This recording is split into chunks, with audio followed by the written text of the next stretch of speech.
Thank you, Mr. Deputy Speaker.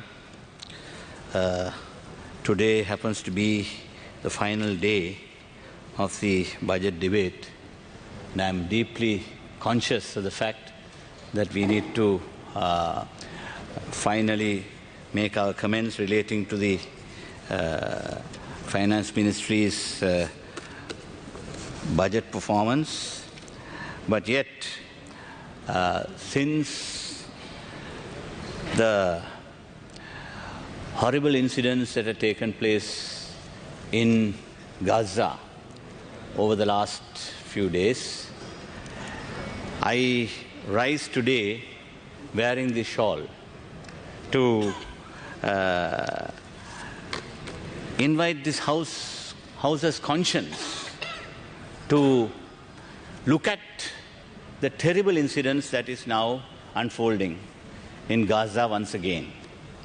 Mr. Deputy Speaker, Israel has resumed military operations after refusing to renew or renegotiate ceasefire, and this has led to significant humanitarian, social, political, and legal concerns in the region.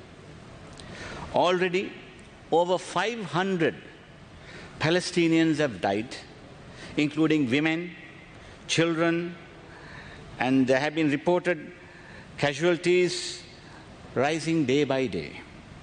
The Palestinians in Gaza are in the midst of Ramadan. Like every Muslim in the world, it's a month of patience, resilience, caring and sacrifice, and deep spiritual reflection for Muslims all over the world. Unconscionably, the hapless Palestinians are attacked even at a time when they are engaged in taking their pre-dawn meal to start the fast. However, the reality is that the area they are cramped in is under military siege, where food supplies have been completely cut off, like access to Medicare and life-saving emergency health services. Almost all of the medical facilities in Gaza are non-operational. Worsening health conditions, it was a result of a continued bombings on hospitals and killings of doctors and nurses, both now and earlier before the ceasefire for over the last 15 months. Children and women are apparently clear targets of these highly abominable attacks, and mass displacements and families are reported exacerbated by genocidal conditions imposed on the Gazan population.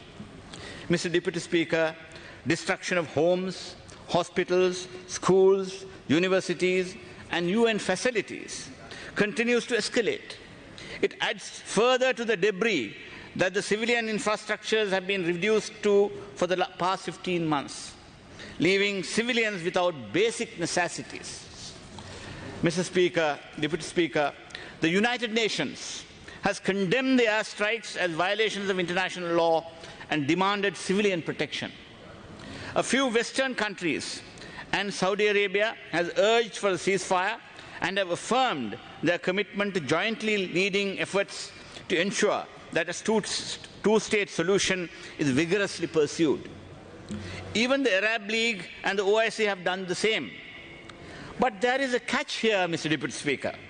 For a two-state solution to be of any relevance at all, first and foremost, Israel should be denied legitimacy of its relentless campaign aimed to create facts on the ground.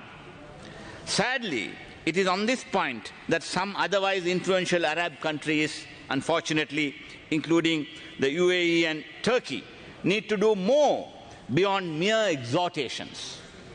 Countries including Jordan, Egypt, Qatar, Saudi Arabia, Turkey, and Iran have condemned Israeli attacks, labeling them as war crimes and urging immediate ceasefire. Mr. Deputy Speaker, it is absolutely shocking, however, that the United States continues to back Israel despite global calls for restraint.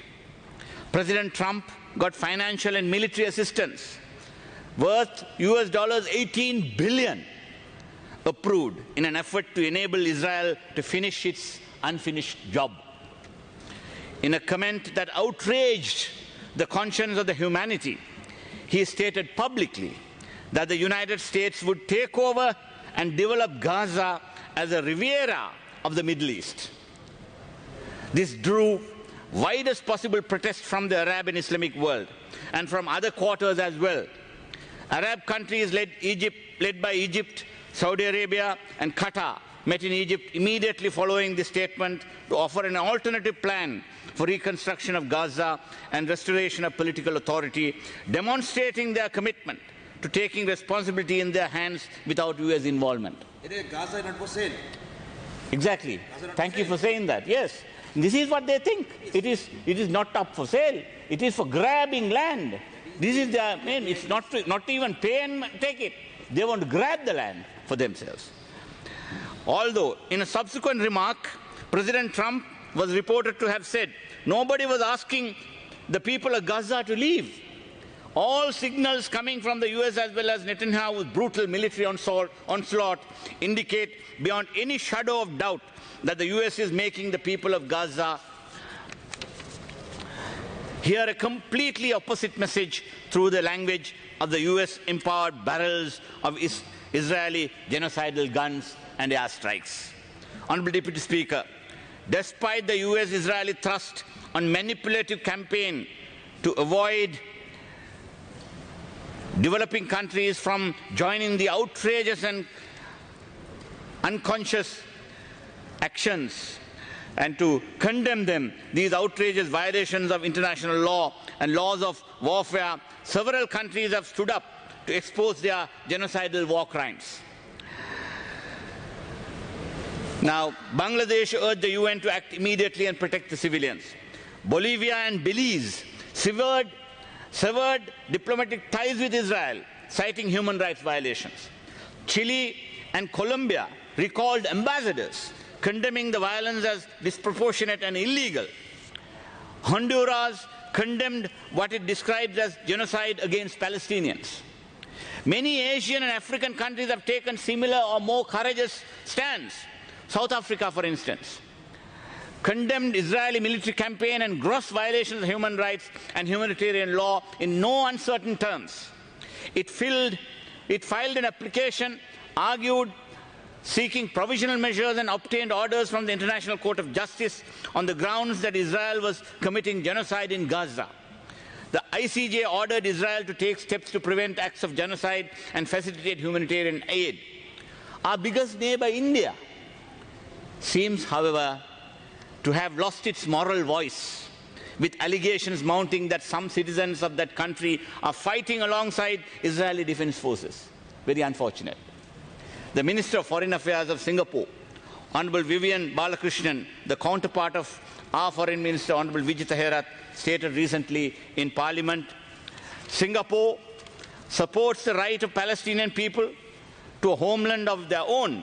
We believe that the only viable path for achieving a comprehensive, just and durable solution to this long-standing conflict is a negotiated two-state solution, consistent with the relevant UN Security Council resolutions. Honorable Deputy Speaker, Israeli war on Gaza and its oppressive, inhuman occupation of Palestinian territory, including West Bank and East Jerusalem, have caused horrendous violations of human rights and humanitarian law. The failure to distinguish between civilians and combatants violates Geneva Conventions. Civilian casualties and infrastructure destruction contravene proportionality principles. The blockade on essential supplies amounts to a collective punishment which is prohibited under international law. Strikes on hospitals, schools and UN facilities breach legal protections for civilian infrastructure. When we stood accused relating to the final phase of the war in Pudumatalan and Mullivaikal, the entire international community was urged by Western countries and many others, even our diaspora, wanted action taken against us. Now, we have to also conscientiously stand up. While the ICJ has determined that Israeli actions leading to most of these concerns are a direct violation of human rights and humanitarian law, the International Criminal Court, however, has issued an arrest warrant against Netanyahu on potential charges of war crimes. Honourable Deputy Speaker, the most abominable and most horrendous attacks on Gaza and the hapless Palestinians should stop immediately. It is important that Sri Lanka should join growing international call for immediate ceasefire to stop hostilities and prioritize humanitarian aid. Mr. Deputy Speaker, our country should also support the demand for accountability for violations of international humanitarian and human rights law by the Israelis. We are a nation that has given moral leadership to the cause of Palestine over decades. We should now cast off recent months' strategic stupor. We must make our presence felt in the anti-colonial, Honourable Rauff Hakeem, you have 2 more minutes of your time allocated. Independent nations and demonstrate leadership to the international community, especially smaller nations, to amplify their voices and push for justice and peace. There are increasing calls globally for arms embargoes and sanctions against Israel. Sri Lanka needs to watch developments carefully and should study what it should do to help achieve peace in the wider region through restoring our one-time globally acclaimed disarmament and non-proliferation leadership.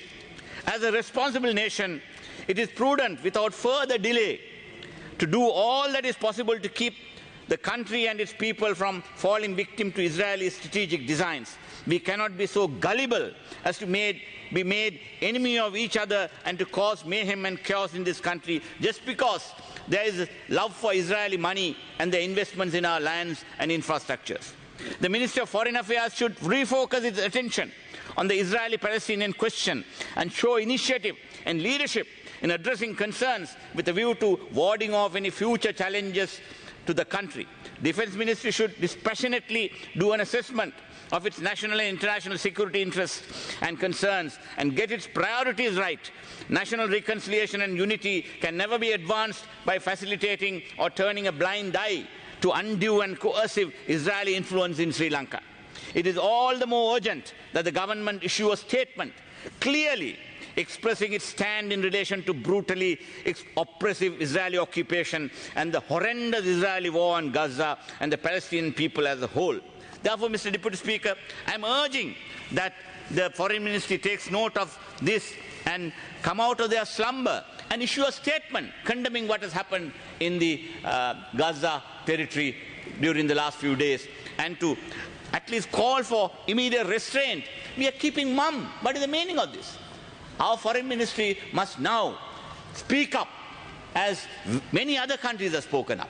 Right? This is why I thought I should make use of this opportunity to bring some pressure on the government to take a bold stand now to decry the actions of Israelis in the occupied territories. Thank you, Mr. Speaker.